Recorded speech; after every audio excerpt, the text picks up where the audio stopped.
चाह रहे हैं, लेकिन हुकूमत हमें मजबूर कर रही है सड़कों पे आने के लिए। तो हम ये चाहते हैं कि हम सड़कों पे ना आए, उससे पहले ही हमारा जो ना अच्छा फैसला करें। Bankruptcy thank you. उसके बाद ये है कि अनएम्प्लॉयमेंट हो जाएगी, सड़कों पे आएंगे लोग और क्या करेंगे। ओके, जो हमारी पूरी कोशिश है कि ना हो।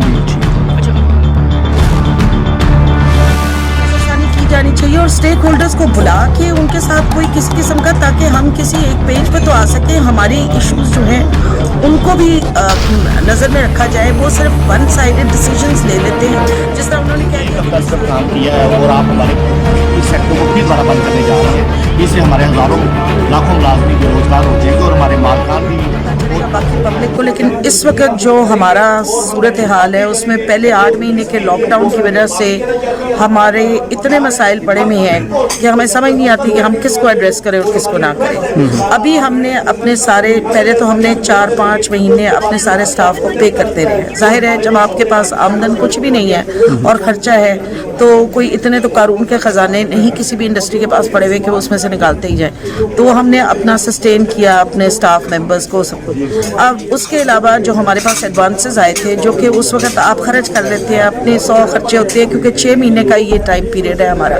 तो 6 महीने जब बंद रहता है, उसके बाद जब पैसा आता है तो हमारे पास जो भी हमने अपनी ज़रूरियात जो है उन पे वो लग जाता है, और जाहिर है उसके बाद वही हमारा इनकम का टाइम है। तो अब जो हमने लिए हुए थे एडवांसेस, वो करोड़ों में हम सब इंडस्ट्री ने, हमने खुद भी ज़ाती तौर पे कोई इनकम आए बगैर हमने वो वापस किए। अब उसके बाद ये किसी ना किसी तरह से गुजारा किया, इसी उम्मीद पे कि अब ये नेक्स्ट सीज़न जो है वो हमारा अच्छा, उसमें एटलीस्ट हमारा सस्टेन हो सकेंगे। लेकिन अब नेक्स्ट सीज़न के स्टार्ट हुए भी 1 हफ्ता हुआ था, और मुझे तो इस बात की समझ नहीं आती कि पूरे पाकिस्तान में पता है कि वेडिंग सीज़न एक होता है जिसमें मुहर्रम सफ़र में कत्तन शादियाँ नहीं होती हैं, रबीउल अव्वल में मिलाद होते हैं, 12 रबीउल अव्वल से हमारा काम शुरू होता है जो कि 30 अक्टूबर को था, और जो रिपोर्ट है कोरोना फैलने की वो 7 वीक्स पहले की है। तो उस वक्त तो हमारी एक भी शादी नहीं हुई थी, तो हमारे साथ किस तरह रिलेट किया जा रहा है? तो कैसे ये किस तरह ये क्या करें फिर कि आपका काम भी चले और कोरोना भी ना फैले? जी, हमने तो आप SOPs जो इन्होंने हमें दिए हैं, जो कि मेरा ख्याल है कि जो कोई भी जगह पे मैंने हॉस्पिटल्स किसी जगह पे वो फॉलो होते हुए नहीं देखे। एक तो ये है कि मास्क और हमारा डिस्टेंस और हमारे जो स्टाफ है उनकी हेल्थ चेकिंग, और उसके अलावा ये कि हमारी वो जो पूरी कैपेसिटी है उसको उन्होंने हाफ कर दिया था। तो वो तो उस पर तो हम वो सारा कुछ चला रहे थे, और उसमें ये है कि अभी तक, क्योंकि हमारे आज तक किसी स्टाफ मेंबर को रैंडम चेकिंग पे भी किसी स्टाफ मेंबर को कोरोना नहीं निकला, किसी भी वेडिंग हॉल की पूरे पंजाब में। तो अगर वो जो 24 घंटे वहाँ पर होते भी हैं, हर गेस्ट के साथ भी इंटरेक्ट करते हैं, उसको नहीं है, तो फिर बाहर वालों को हमारी वजह से किस तरह से हो सकता है कोरोना?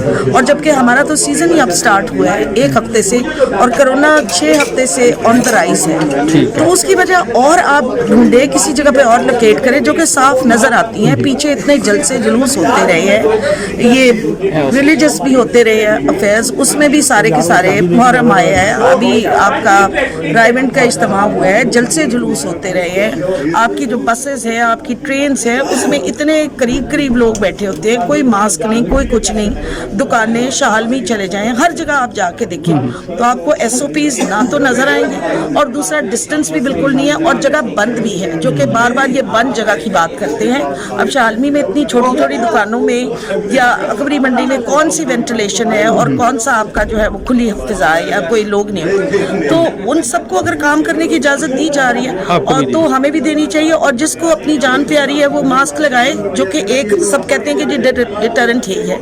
और अगर किसी को नहीं है अपनी सेहत की जरूरत, तो उसकी वजह से फिर हम लोगों को क्यों जो है वो पेनलाइज इसके ऊपर इसको देखा जाए, आप क्या कहती हैं जो फैसला किया है? जी, डेफिनेटली हम तो यही रिक्वेस्ट कर सकते हैं क्या कि इसके ऊपर नजरसानी की जानी चाहिए?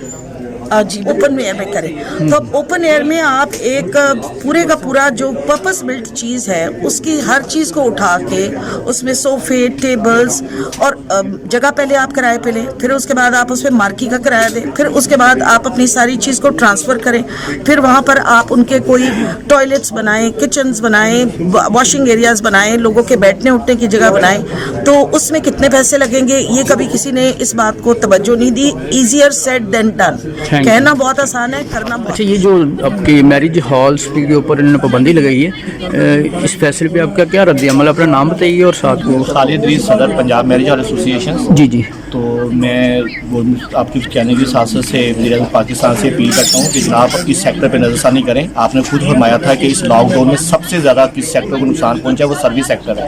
वो सर्विस सेक्टर में सबसे पहले आपने मैरिज हॉल इंडस्ट्री का नाम लिया था, इनको बहुत ज़्यादा नुकसान पहुंचा है जनाब, क्योंकि उन्होंने कुछ लोगों ने अपने कर्जे लिए हैं, कुछ ने अपने प्लॉट बेचे हैं, कुछ ने गाड़ियाँ बेच के अपना वक्त पास किया है। अभी तो हमने कोई पहला नवाला हमारे हलक से नीचे भी नहीं उतरा था और आपने वो खींच लिया है। इसीलिए मेरी आपसे रिक्वेस्ट है कि हम हमारे लोगों पर तरस खाया जाए और इस फैसले पर नज़रसानी करते हुए इसको फ़ौरन वापस किया जाए। अच्छा, इस फैसले के क्या मतलब असरात क्या हो रहे हैं? जो इस असरा से मुल्क में बेरोज़गारी होगी और वज़ीर आज़म कह रहे थे कि इस मुल्क में ज़्यादातर जो 80% लोग हैं वो डेली वेजेस वाले हैं और हम ये मेरा कहते हैं कि सबसे ज़्यादा डेली वेजेस वाले जो मुलाजमीन और हमारे पास हैं, अगर ये काम बंद हो जाएगा तो वो लोग फिर वापस अपने घरों में चले जाएंगे और बेरोज़गारी की बहुत ज़्यादा शरह फैलेगी। और पिछली बार तो जब ये लॉकडाउन हुआ था उस वक्त सब जो आपका कंस्ट्रक्शन का सेक्टर था वो बहुत स्पीड से चल रहा था। इस वक्त ईंट की भट्टों की बंदिश की वजह से वो सेक्टर भी क्लोज हुआ है, तो इसलिए बेरोजगारी का ज़्यादा खतरा है। तो इसीलिए मेरी आपसे रिक्वेस्ट है कि इस पर नज़रसानी कर। गवर्नमेंट का जी फैसला जो मैं तो एग्री नहीं करता,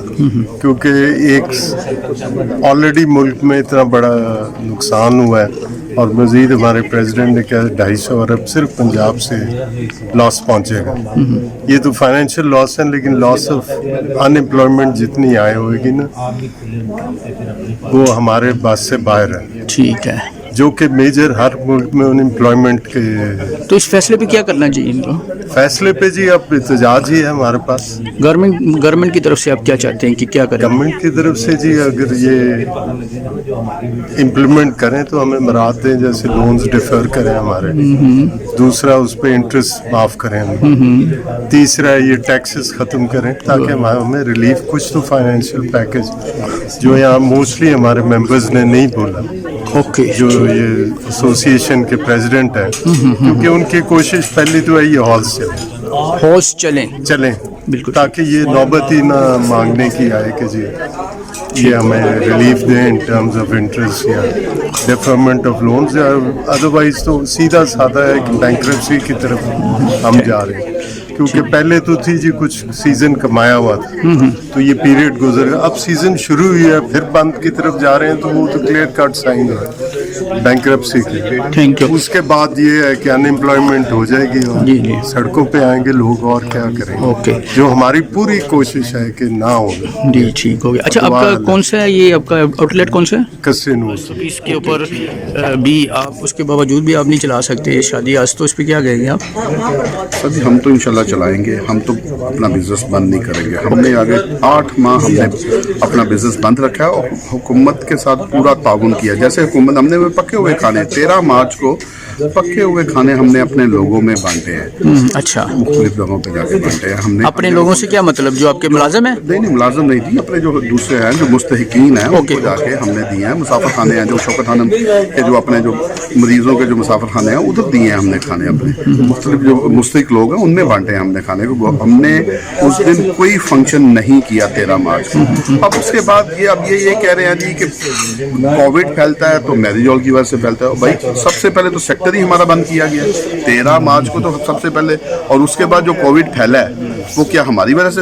हम तो मैरिज हॉल बंद करके अपने घरों में बैठे हैं। अब एक बात हो रहा है कि अब सिर्फ ये मैरिज हॉल को बंद कर रहे हैं। अगर तो ये हमें गारंटी देते हैं कि भाई कोविड जो है आपकी वजह से फैल रहा है और अब मैरिज हॉल बंद कर दिए तो अब कोविड नहीं फैलेगा, तो हम इंशाल्लाह सारी ज़िंदगी के लिए अपने शादी हॉल बंद कर देते हैं। हम अपना बिजनेस ही चेंज कर लेते हैं भाई कि हमारी वजह से कोई तकलीफ हो रही है किसी एक बंदों को। तो अगर ये नहीं फैलता है उसके बावजूद फैलता है तो फिर हुकूमत क्या करेगी? फिर हमारे साथ लोगों के साथ तो जो करना ही करना है, हमारे साथ क्या सिलसिला करेगी? हमारे साथ क्या वो ट्रीट करेगी? तो मैं तो हुकूमत को कहूँगा कि होश के नाखून लें, हमें SOPs के तहत बिजनेस करने की इजाज़त दें फैसले के ऊपर। हाँ जी, बिल्कुल हम और उनका जो फैसला है हम इसको यकसर मुस्तरद करते हैं। बिल्कुल ये गलत है फैसला, कोई उन्होंने बगैर किसी सोच विचार के ये फैसला किया। हम बगैर इसको नहीं स्टॉक स्टेक होल्डर्स के भी कह रहे थे आप, मानते। सॉरी, स्टेक होल्डर्स की शमूलियत के बगैर भी किया, ये भी आप कह रहे थे। एग्जैक्टली जी। अब लास्ट जो हुआ है, इससे पहले जो NCOC की मीटिंग हुई थी तो असद उमर साहब ने खुद कहा है कि हम मैरिज हॉल एसोसिएशन के जो हैं स्टेक होल्डर हैं उनको साथ मिला के उनसे मुशावरत करके ये करेंगे। ठीक है। जो मियां असलम इकबाल साहब ने हमारे साथ बात की है और उन्होंने अपना हमारा केस आगे जाके दिया है और उन्होंने उसमें SOPs बना के दिए। उन्होंने कहा कि इसके मुताबिक इन मैरिज हॉल को चलने दिया जाए। लेकिन मेरी समझ से बाहर है कि हुकूमत क्यों नहीं चाहती कि मैरिज हॉल इंडस्ट्री एक चले और अपना बिजनेस कर सके। Thank you. हमने जितना भी पीछे हमारा मामला आया था, हमने हुकूमत से किसी किस्म का कोई रिलीफ नहीं लिया, ना हुकूमत ने दिया ना हम डिमांड कर रहे हैं। हम हुकूमत के ऊपर बोझ नहीं बनना चाहते। हम खुद अपने बलबूते के ऊपर हम अपनी अर्निंग करके अपने वर्कर्स को भी चलाना चाह रहे हैं, अपने घरों को भी चलाना चाह रहे हैं। लेकिन हुकूमत हमें मजबूर कर रही है सड़कों पे आने के लिए। तो हम ये चाहते हैं कि हम सड़कों पे ना आए, उससे पहले ही हमारा जो ना अच्छा फैसला करें।